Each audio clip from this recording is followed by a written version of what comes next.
Check your calendars, everyone. It's that time of year again. It's when companies suddenly care about the LGBT community. At least, most of us. So this is a video about how trans people are often overlooked in Pride, in how we understand it today. Now, I understand that in the history of, actual progress and, protest and how we got rights, it can't be understated that trans people played a massive role in that. Honestly, the entire community worked together a lot, but there's obviously a massive influence of the trans community that helped all queer people.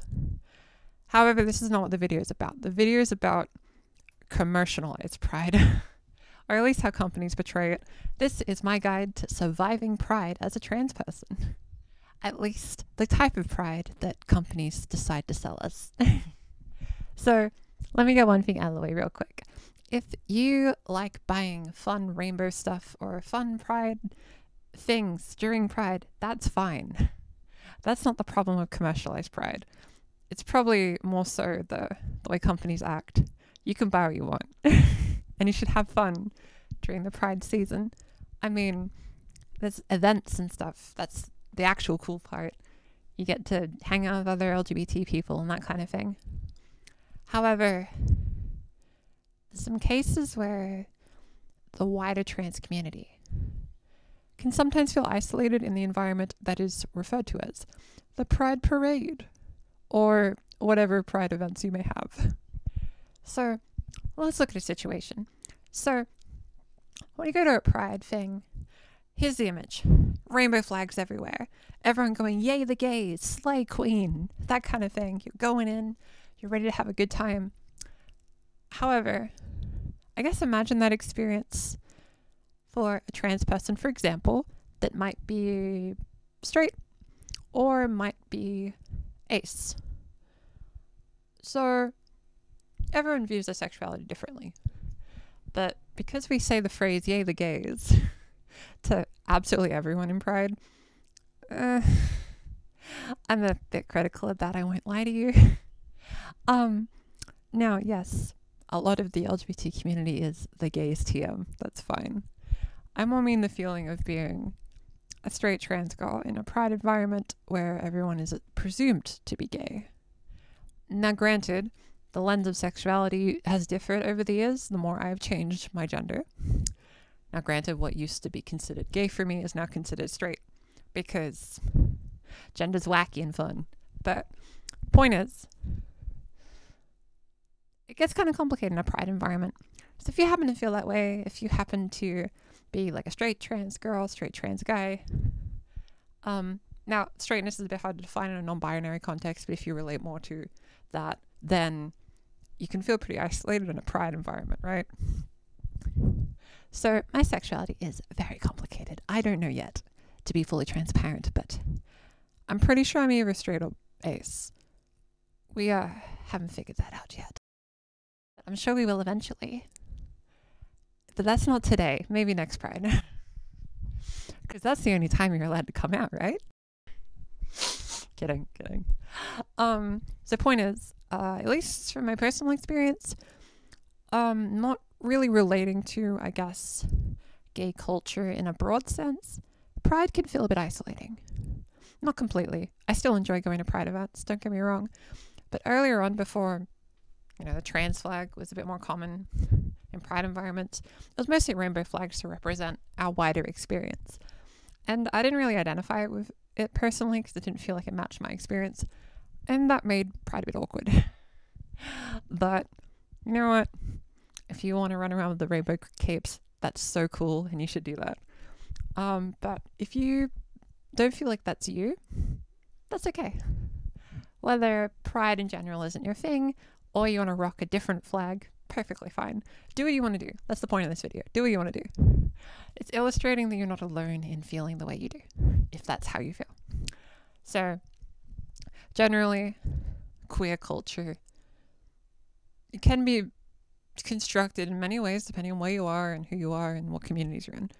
But generally in pride parades, it's very much that kind of yes queen, slay kind of gay culture. And that's fine. Nothing wrong with that. Granted, I'm a bit salty that in high school, whenever I mentioned, hey, I like wearing girls' clothes, they went, hey, have you seen RuPaul's Drag Race? No, I haven't. So the point is, you don't have to relate to gay culture or pride culture or LGBT culture. If you happen to feel like in some way you can't quite describe, like you're not a part of that, that's fine. However, if you want to feel included, I want to reassure you, you can still be a part of it. If I remember, here is a photo of me at a pride. I cropped the photo to help myself not dox myself. Exciting. But the point is, you don't have to relate to everything pride is to enjoy pride. If you want to go do a fun thing, you should go do a fun thing, especially with friends if you have that option available to you. And it's a great way to make friends too. I mean, being around like-minded people is very important. But the way queer culture is constructed, you might not relate to, and that's okay. You can still be a queer person if you don't relate to that, and you don't have to use that label too. You can be LGBT without relating to yes, queen, slay kind of stuff, you know? Perfectly fine. Just do what makes you happy, you know? You can construct how you view your gender and sexuality independently of anyone else. You don't have to use the labels everyone else does. You can just do what works for you, you know? That's important. You gotta do what works for you, okay? So that's probably the main point of the video, but the wider thing. What if you don't happen to be out during Pride? Well, I will reassure that if you're in a place where you could safely sneakily go to Pride, that's fine, because the only people that would be there are gonna probably be chill. Realistically, homophobes don't really rock up to Pride for fun, you know? And if they do, they get kicked out pretty quickly. So if you happen to not be out, you can go as an ally. You get my drift? You can go to Pride as an ally and see all there is to know. Now, some people might not know this, but sometimes Pride events have stalls specifically for trans, like medical care access, and they have information on how to access hormones and other parts of transition in your country. Because a big thing when I was watching YouTube videos as a little kid is that all the videos were information on how to get hormones in America, you know, not Australia where I am. Information varies a lot. So if you've heard a YouTuber, and this includes me, by the way, if you heard a YouTuber from a country you're not from and they give information that sounds scary, double check it in your country. Everyone's different, of course. Sometimes for good reasons, sometimes for bad reasons. You never know. It's good to check. And remember, general perceptions can be different from what the law allows you to do. So be sure to double check and make sure you can do things safely. So going to Pride as an ally. Surprisingly normal, actually, especially nowadays.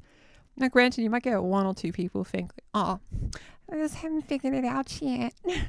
Or something like that. That's fine. Whatever. You'll never see them again. So you can kind of just go to an event like this, and what do you do once you're there? So the thing is, parades and events vary dramatically, right? Some are like parades where you walk down a road. Some are like a bunch of stalls. Find what interests you.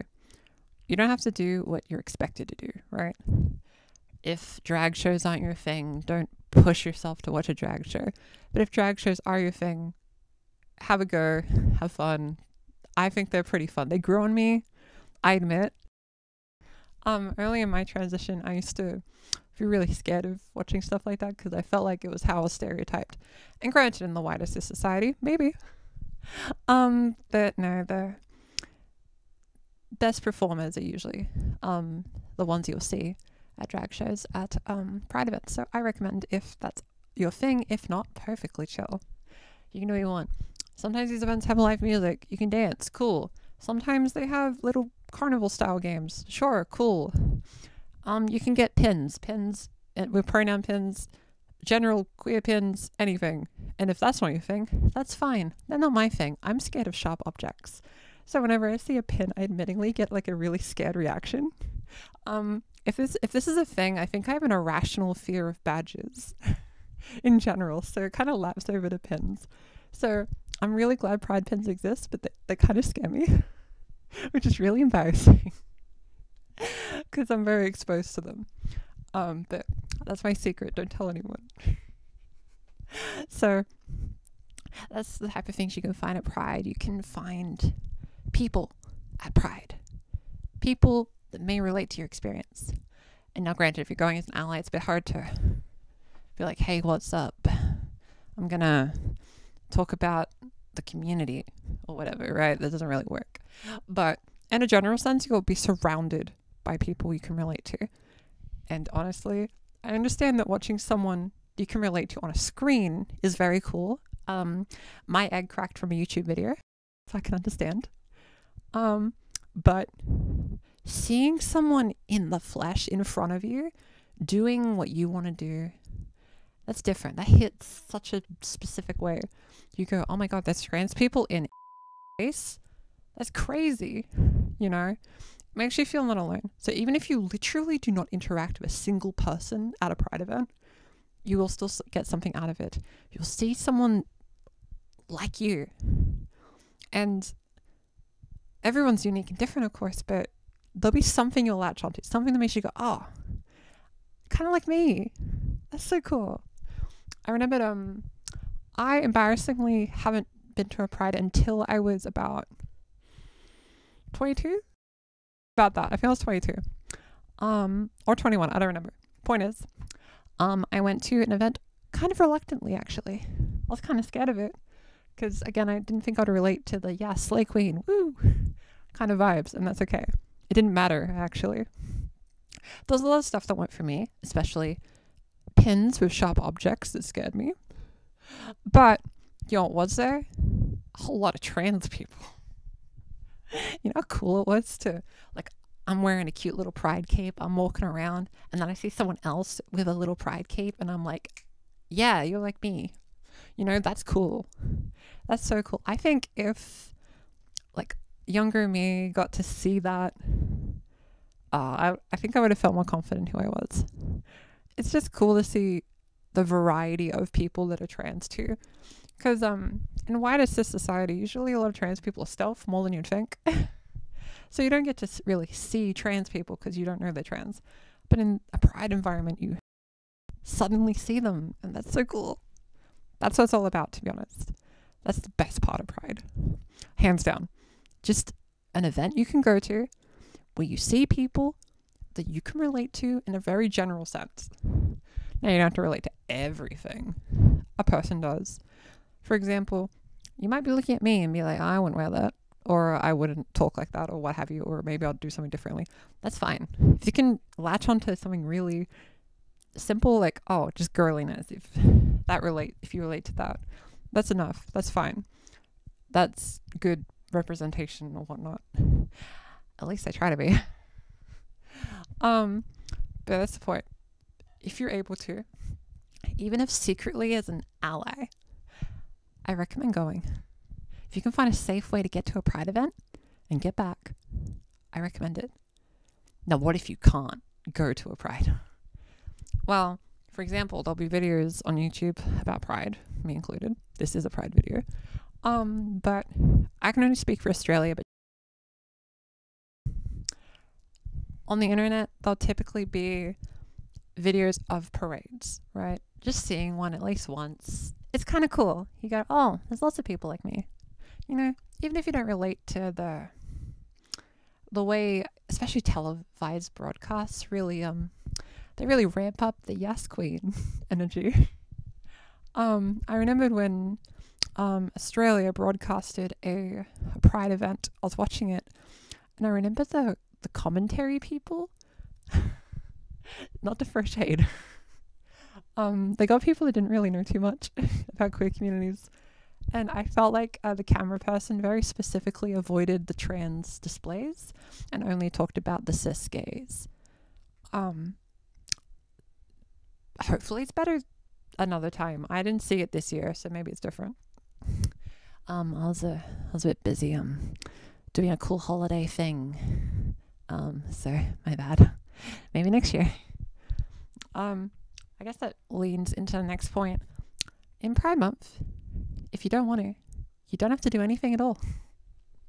If it's not your thing, life can go on. It's fine. Yes, I know there's some inescapable parts, like companies changing their profile pics and companies being like, yeah, we love the gays. And then a month later, they turn their profile picture back and they suddenly don't love the gays. Just remember that Pride, at the end of the day, it's just a month to highlight queerness. It's not the month where we come out of the shadows to exist. That'd be ridiculous, and it would kind of undermine what people fought for a very long time. You know? At the end of the day, you gotta remember, Pride was a protest, and it still kind of is, in a way. I know this isn't a channel where I go into that kind of stuff, but it still exists, and it's the reason I'm able to stand in the way I am today. So I'm very thankful for that kind of thing, obviously. The point is, the way you experience Pride would differ, and honestly, even if Pride gets very commercialized and there's different like little issues here and there, or little bits that get you feeling a bit icky, if there's something positive you can get out of going to a Pride event, I recommend going for it. It's cool we even have these, to be honest, depending on where you are.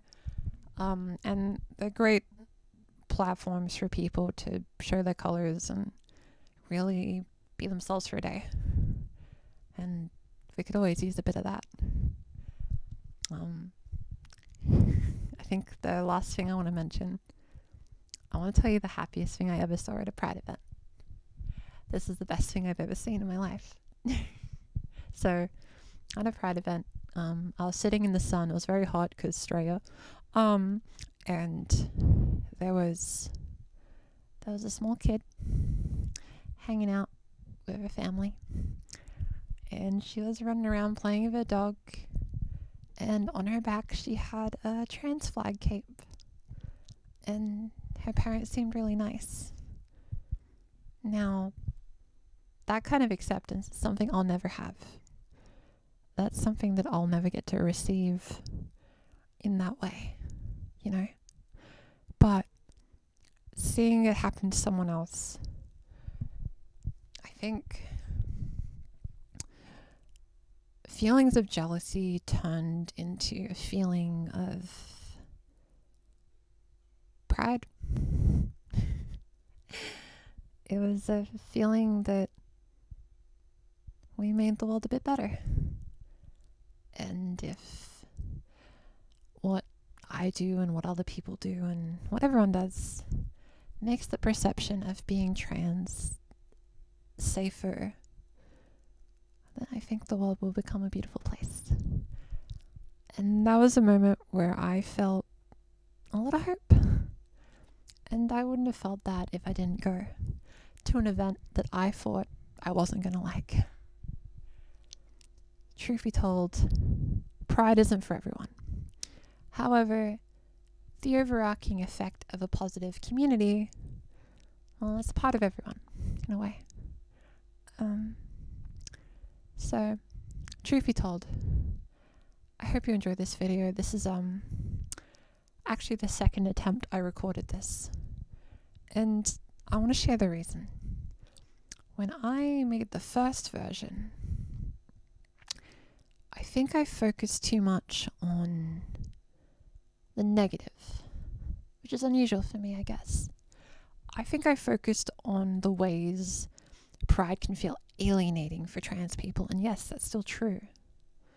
But I think I like this version better because I still illustrated everything I wanted to say about the bad, but I also better explained the good. And honestly, we need some good. Pride isn't for everyone, that's okay. But if you love it, happy Pride Month. Binge all sorts of movies that give queer joy, if that's the word you like using. Movies that make you feel seen. If you happen to have access to it, I'd like to recommend a show about a trans character. It's called First Day. It's an Australian drama. I have no idea if you can legally watch it where you are. Hope you can, because it's really good. That gave me a sense of joy, and I think that's what it's all about, you know? Enjoy the cheesy little moments, the cute art. People are going to make so much cute art. Not companies changing the color of their logo. The art of people in our community expressing themselves and feeling safe to do so in scenarios where they felt like they couldn't. It's about seeing everyone feel happy and strive for something better in moments when things are bad. I hope you have a great time, and however you want to celebrate it. And I want you to know you're important. However you identify, you're valid. I may not know my sexuality yet, but I can say that through processing possibly being straight, it kind of illustrated to me how kind of isolated I felt in a pride context, but it stings sometimes, but sometimes it doesn't matter. It's complicated, but I'm sure whatever my sexuality ends up being, whatever it may be, I feel proud to be me. Authentically me, in fact. Being myself is the best thing you can be. Well, gotta be yourself. Happy Pride Month. And if you don't feel seen, that's okay. I just want to let you know that you're valid. Okay? And for people who don't like the word valid, I want you to know that you're cool. Everything will be okay. Alright. We got a month to celebrate. I would advertise the charity stream that I did for Pride Month. However, by the time you see this video, I've already done it. Hopefully it went well, because I haven't done it, but you're seeing me in the past and whatever. YouTube time, whatever. Thanks for watching.